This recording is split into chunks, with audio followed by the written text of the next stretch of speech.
Assalamualaikum warahmatullahi wabarakatuh. Waalaikumsalam warahmatullahi wabarakatuh. Ini kita tengah malam di mana Pak Guru? Tengah malam jam saat kita Oh tag. iya, ini di KP Wawau ya. Ya, KP temannya teman saya ini. Jadi kalau Baraya mau nongkrong malam-malam boleh ke sini lah. Di sini ada makanan murah-murah ya. Murah betul. Murah-murah karena ini memang kayaknya KP khusus rakyat jelata ya. Dan KP-nya KP. Karena kantin pengkolan. Iya. Di sini yang enaknya tuh itu Pak Guru, yang best sellernya di sini tuh nasi gorengnya tuh beda Oh dan di iya. harga 10.000. Oh, nasi goreng 10.000. Nasi goreng 10.000. Pokoknya 10.000 banyak, 10.000. Mie ayam 10.000 saya pernah makan.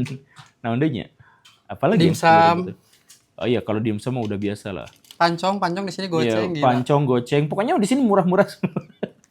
Ya, silakan Baraya datang aja ke sini atau belanja lah. Itu karena em, ini yang akan jadi tempat base campnya Gembulikum, Guru Gembul ya.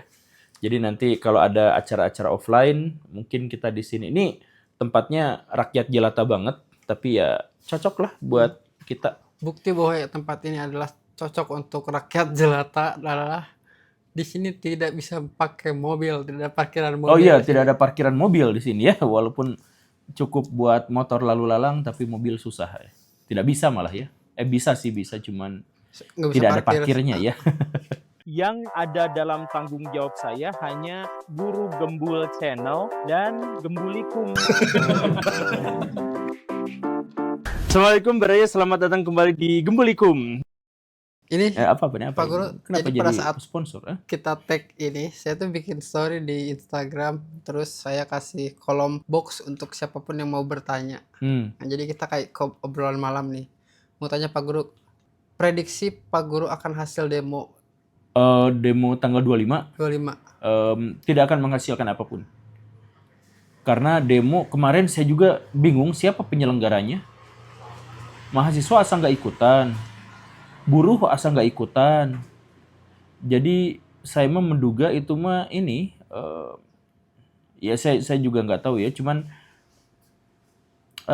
itu teh demo untuk apa? Saya mah menduga itu teh perseteruan antara Pedip dengan Pak Prabowo gitu. Jadi Pak Prabowo menggerakkan itu untuk menghajar DPR yang nyebelin itu gitu. Mungkin gak sih seperti itu gitu? Yang demo itu tuh organik atau seperti apa gitu? Ya kalau organik mah pasti organik gitu. Cuman gini Baraya, kalau demonstrasi, kita demonstrasi itu hampir pasti organik. Pasti hampir. Hampir pasti. Tapi pemimpinnya itu pasti ada lobby politik.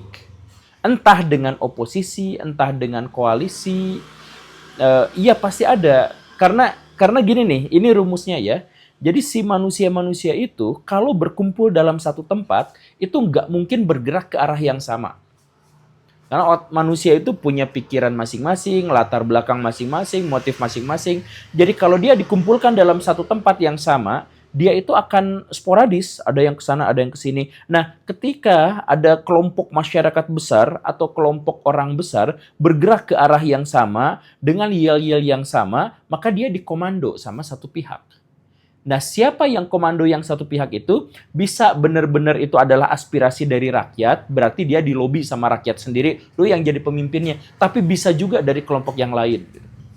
Ya, pernah kan yang soal Bupati Pati, dia awalnya di demo habis-habisan, setelah di demo habis-habisan, ternyata si pemimpin demonya itu malah berbalik.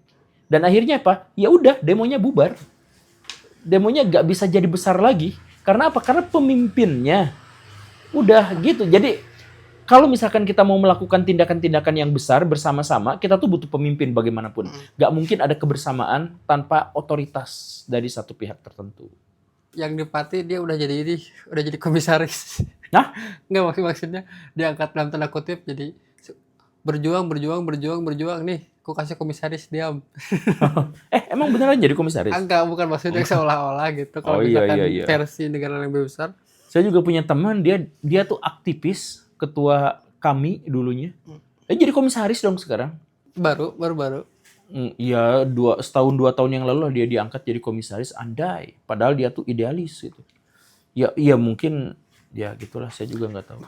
Nanti kalau misalkan Pak Guru berpihak ke suatu pihak juga, kalau berpihak bisa jadi komisaris meureun dengan Saya follower yang kenal, besar. jadi gini di Baraya, saya tuh kenal ada komisaris yang tidak berpolitik karena profesional aja gitu. Jadi sebenarnya komisaris tuh nggak selalu buruk dan nggak harus buruk gitu. Cuman sekarang jadi buruk tuh adalah karena sejak era Presiden gitu, komisaris itu diberikan kepada para pendukungnya saja gitu. Pada orang yang telah berjasa atas kemenangannya gitu. Nah itu yang jadi masalah tuh. Jadi jabatan komisaris tuh nggak bikin Baraya dosa. Karena bisa aja dia tuh memang terpilih karena kapabilitasnya, karena kompetensinya, karena kapasitasnya, ya bisa aja. Cuman ya ada yang seperti itu. Jadi kalau misalkan saya ditawarin jadi komisaris, saya mau, asal tidak ada intervensi yang aneh-aneh dari situ, dan asal saya memang berkompetensi di bidang itu. Kalau tidak berkompeten ya sih tidak mau. Nanti kan itu amanah. Tapi ya cenderungnya berarti nggak mau sih. Karena ini dari question box, kita akan cek slot Pak Guru ya. Ini kayaknya penting dan keresahan banyak orang juga selain tentang DPR, karena dalam sejam ini yang bertanya tuh langsung banyak sekali dan rata-rata tentang demo DPR. Tapi ada satu pertanyaan yang di luar demo DPR, yaitu Pak Guru, skill apa yang harus kita miliki agar bisa bertahan di era AI? Skill adaptasi dan skill untuk tidak terjebak pada kebiasaan yang sama. Itu aja. Kalau misalkan skill, misalkan ya, Baraya nanya skill apa? Oh, skill yang terbaik itu adalah coding misalkan. Saya nggak tahu apakah percoding-codingan itu bisa bertahan dalam 10 tahun ke depan. Ini adalah zaman disrupsi. Atau misalkan skillnya ke depan itu adalah bahwa kita tuh harus jago mobil listrik. Saya juga nggak tahu dalam 5 tahun ke depan mobil listrik itu masih laku atau enggak gitu. Karena sekarang itu zaman disrupsi, zaman kekacauan seperti yang Baraya penanya tadi sebutkan. Jadi yang sekarang paling penting itu adalah kemampuan dalam beradaptasi, kemampuan dalam menalar realitas, fenomena, kemudian memikirkan apa yang mungkin akan terjadi, dan kemudian kita sudah siap berkecimpung dimanapun. Begitu. Ya makanya saya tuh sering bilang bahwa zaman sekarang itu adalah zaman yang paling terkutuk. Terkutuknya beneran terkutuk. Jadi kita tuh tidak diberikan kesempatan untuk ngerenghap gitu. Untuk ada aja, Bu.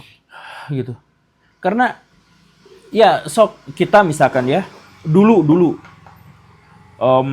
waktu tahun berapa ya? Ya, waktu tahun 2000-an awal gitu ya. Orang-orang tuh kaget dengan ditemukannya HP, tapi HP-nya tuh yang jadul, yang Nokia.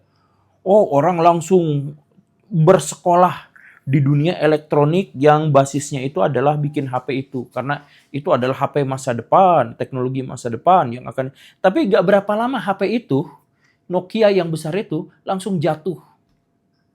Langsung ternyata berubah HP-nya itu jadi layar sentuh.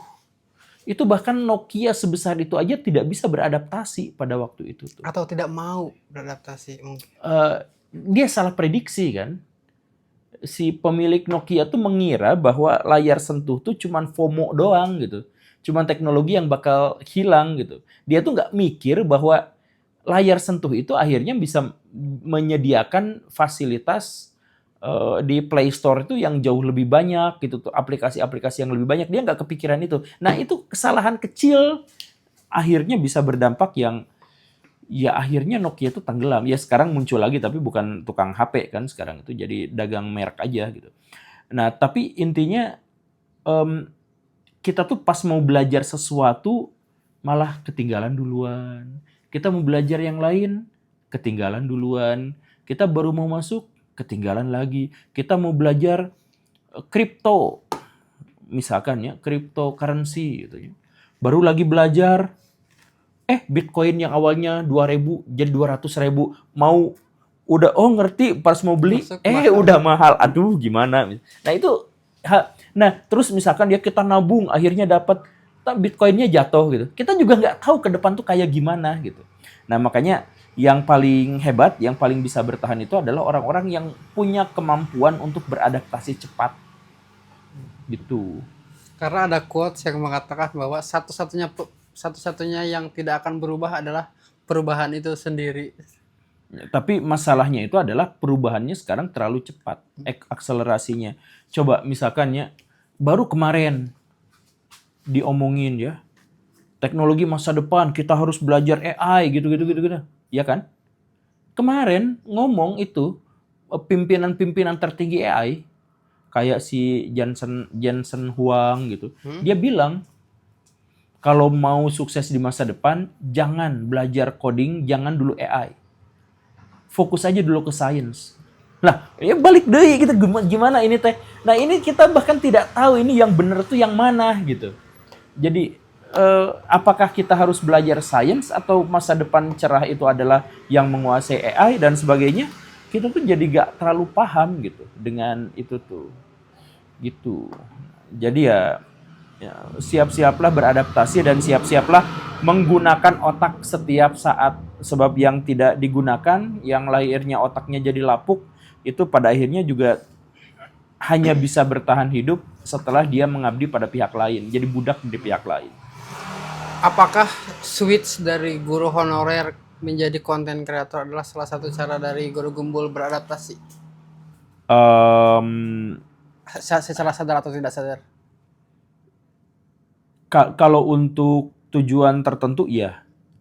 Kalau untuk tujuan tertentu, misalkan bahwa saya bisa membeberkan ide dan pemikiran saya itu bukan hanya pada 40 orang, 20 orang per 2 jam pelajaran, tapi kepada jutaan orang yang ada termasuk Baraya ini gitu. Dan saya tuh berterima kasih sebenarnya kepada subbreaker saya yang saya tuh suka terharu tapi juga asa kasihan gitu. Misalkan kan banyak di kolom komentar tuh yang curhat, Pak Guru kok bahasnya politik-politik terus, pengen bahas yang alien-alien lagi yang kayak dulu gitu. Itu tuh kan berarti penonton lama banget kan? Dan komentar itu tuh adalah komentar dari orang yang rela untuk jadi membership biar ada tanda bahwa dia tuh membership dan dilihat. Iya, jadi saya tuh maksudnya gini nih. Saya mulai mulai menaikkan intensitas konten politik itu sejak Gibran. Baru atau berarti 2019? 2000. Baru tahun lalu. Saya tuh masih tetap sebenarnya masih tetap random gitunya.